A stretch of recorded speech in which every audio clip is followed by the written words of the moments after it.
Welcome all. In this video, we are going to make a DC short circuit protection circuit. The components we needed are 12 volt battery, button switch, relay, 2 LEDs and 2 resistors.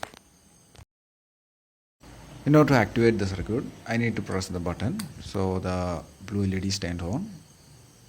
We can see the motor is running. When there is a short circuit happen, the all circuit breaks and the red LED turned on.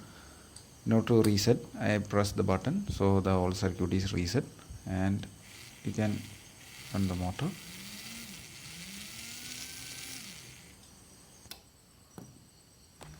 Coming to the working, this is our circuit diagram.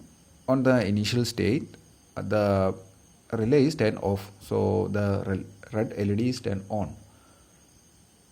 In order to activate the circuit, I need to press the button switch, so the relay is turned on and the current flow through the output and the blue LED is turned on. If there is a short circuit happen, the all circuit is break by turning off the relay.